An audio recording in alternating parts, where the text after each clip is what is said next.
Hello students, today we are going to learn inheritance and variation part 2 आणि आपण first पार्टमध्ये पाहिलं आहेत काही concepts. So first we will start with Mendelian's law of inheritance. तर आपल्याला इथे लॉज बघायचे आहेत. There are 3 laws of inheritance that are described by Mendel. And what is inheritance is we have discussed in part first.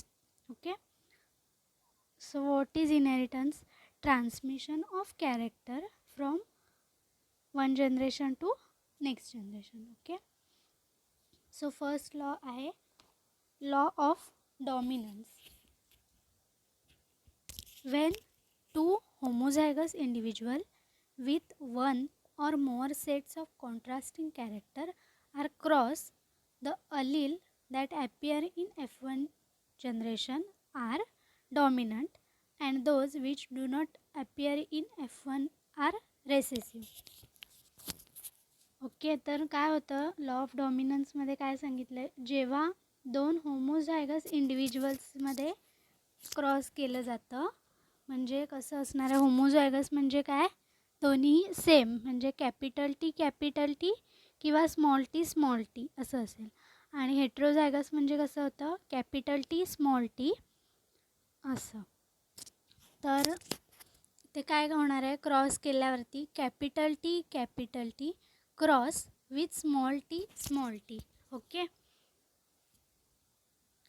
Capital T cross small T.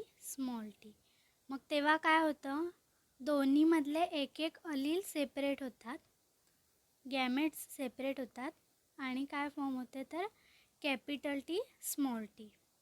तर आता ह्याच्यामध्ये हे capital जे असतात ते डॉमिनंट असतात आणि स्मॉल आहेत ते रेसेसिव्ह आहेत. पण आपल्या इथे नंतर जेव्हा एकत्र येतात तेव्हा जो कॅपिटल आहे ते डॉमिनंटच F1 जनरेशनमध्ये एक्सप्रेस होतात आणि रेसेसिव्ह असतात ते F1 जनरेशनला एक्सप्रेस होत नाहीत. ओके, तर हा झाला लॉ ऑफ डॉमिनन्स. नेक्स्ट आहे law of segregation. The law states that when hybrid F1 form gamete, the alleles segregate from each other and enter in different gametes. The gametes form are pure in that they carry only one.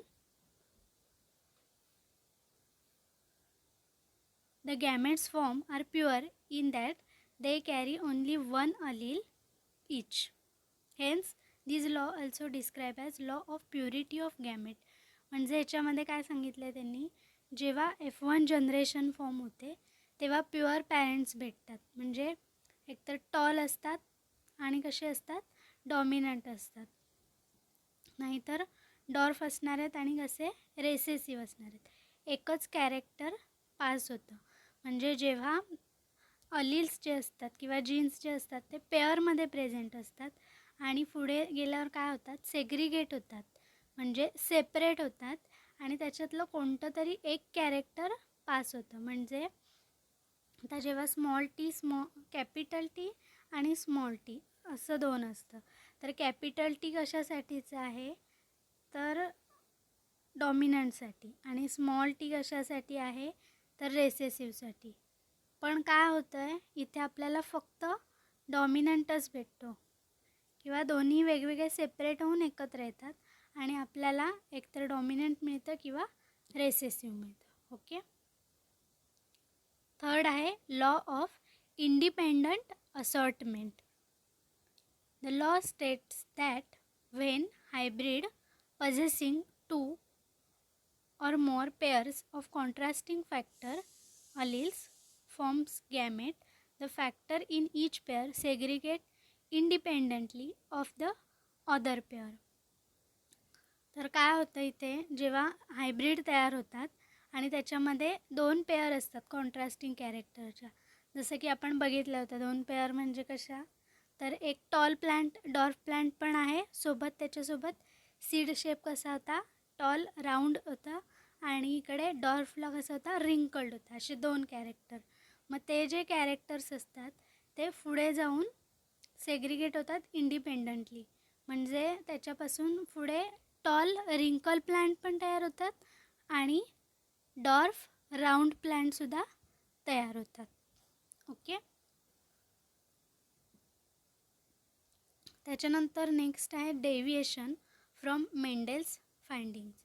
तर हे मेंडेलियन्स lodge होते किंवा मेंडेलनी जे काही सगळं describe केलेले lodge, तर त्याच्यामध्ये नंतर स्टडी करून काही ना काहीतरी चुका मिळाल्या किंवा काहीतरी अजून त्याच्यामध्ये वेगळेपणा सापडला. तर ते काय काय सांगितलं त्यांनी की काय काय एक्सपेरिमेंटमध्ये त्याच्या चुकलं आहे. फर्स्ट आहे single trait single gene two allele. तर ते म्हणतात की सिंगल ट्रेट असतं पण अलील 2 असतात. जीन सिंगल असलं तरी 2 अलील्स आहेत. हे चुकीचं आहे. कारण काय आहे तर एका जीनला अल्टरनेटिव्ह अलील एक असतो. तर त्याच्यामुळे काय आहे हे चुकलं आहे असं म्हटलं आहे. 2 alleles show interaction in which one is completely dominant. म्हणजे जेव्हा 2 अलील्स असतात तर त्यातलं एक काय होतं एक्सप्रेस होतं आणि दुसरं काय असतं सप्रेस होतं. पण सप्रेस जे होतं ते पुढे कुठे ना कुठेतरी परत एक्सप्रेस होतंच. Factors for different traits present on the different chromosome assort independently.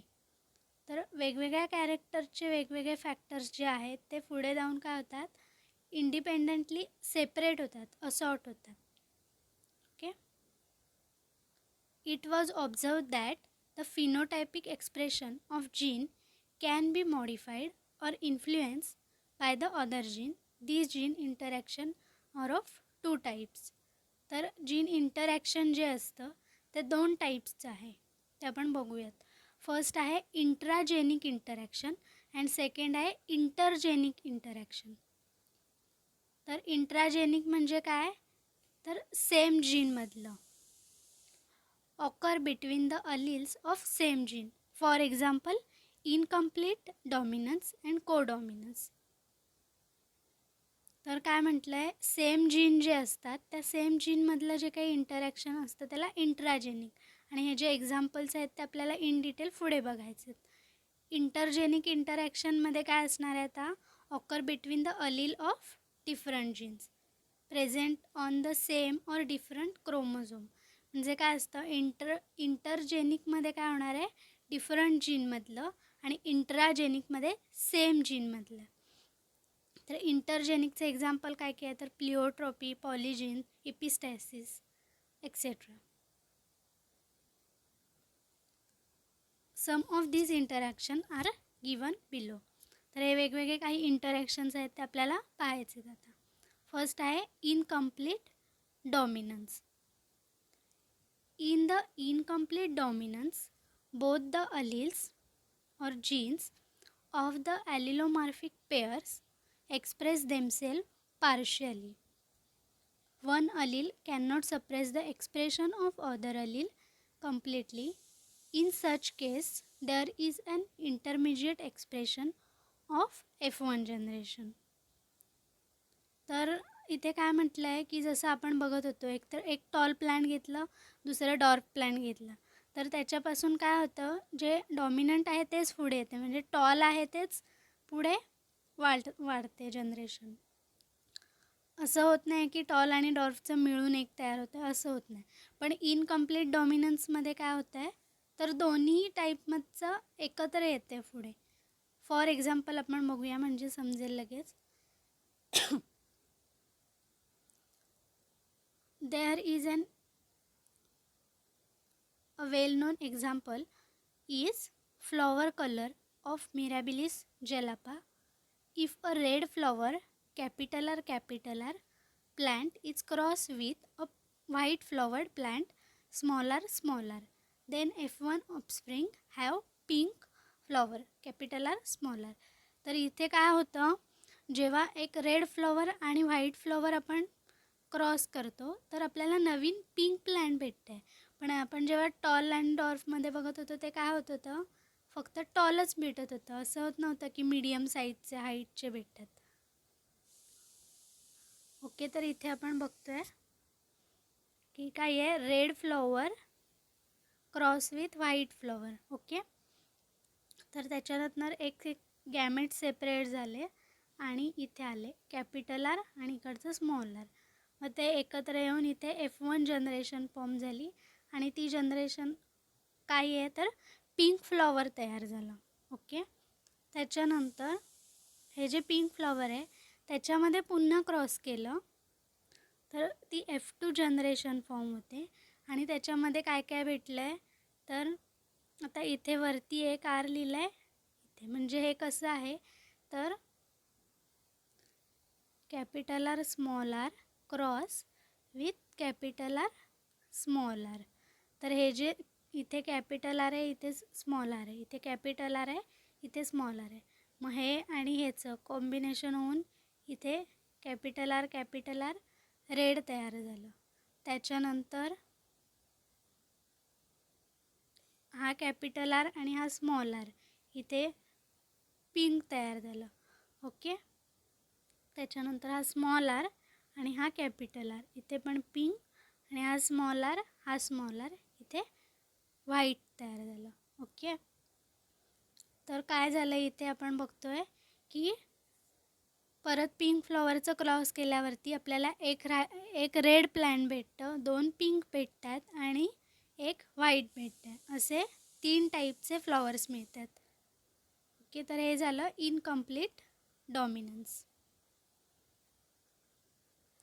Next आहे कोडॉमिनन्स. तर को म्हणजे काय तर सोबत असणार आहे. In codominance, both the alleles of an allelomorphic pair express themselves equally in F1 hybrid. Such allele which are able to express themselves equally independently in hybrids are called codominance allele. तर ह्याच्यामध्ये काय म्हटलं आहे तर दोन्ही जे characters असतात ते पुढे जाऊन एक्सप्रेस होतात. आपण एक्झाम्पल बघूया. तर इथे काय झालं आहे, रेड काऊ आणि इथे व्हाईट मेल घेतलं आहे. तर काय झालं आहे इथे रेड आणि व्हाईटमध्ये क्रॉस केल्यावरती पुढे जे तयार होत आहेत ते कसे आहेत, रोन कलर आहे. म्हणजे जी रेड काऊ आहे तिच्यावरती व्हाईट कलर आला आहे आणि जे व्हाईट आहेत त्यांच्यावरती इथे बघा रेड कलर वरती व्हाईट कलर आला आहे आणि इथे व्हाईट कलरवरती रेड कलर आला आहे. म्हणजे कलर वेगवेगळा आहे पण दोन्ही कलर जसेच्या तसे पुढे एक्सप्रेस झालेत. असं नाही झालं की रेड आणि व्हाईटपासून पिंक तयार झालं, असं नाही झालं. इथे काय झालं आहे, दोन्ही कलर जसेच्या तसे एकत्र एक्सप्रेस झालेत. आणि त्याच्यानंतर ही जी आहे ती F1 जनरेशन आहे. नंतर F2 जनरेशनला काय होतं आहे तर रेड एक मिळतं, त्याच्यानंतर रोन कलर म्हणजे मिक्स कलर 2 मिळतात आणि एक व्हाईट कलर मिळतो. आणि जिनोटायपिक रेशो कसा आहे तर 1:2:1. असं का म्हटलं आहे तर रेड 1 आहे, रोन 2 आहेत आणि व्हाईट 1 आहे, म्हणून 1:2:1. ओके.